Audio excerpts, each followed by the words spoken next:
Hello, my name's Councillor Paul de Moldenberg and I'm the Cabinet Member for City Management and Air Quality at Westminster City Council.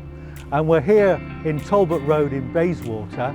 I'm standing next to the 250th cycle hanger that the Council has installed in Westminster over the past few years. We're very keen to encourage more people to cycle.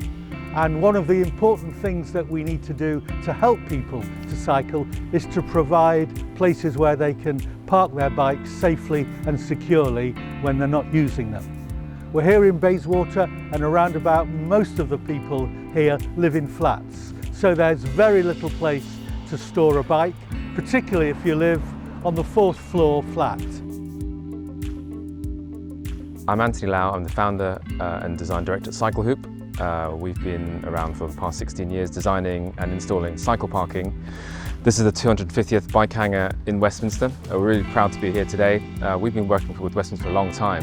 In the early days we helped them with doing cycle hoops and signposts, and from then we've developed lots of different products.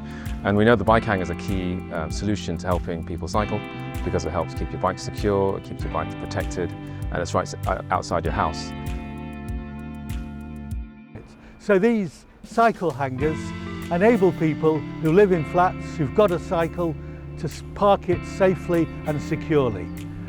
We know it's the right thing to do because the demand for more cycle hangers is growing every month. We're trying to keep pace with the demand, and so we're delighted that we've installed the 250th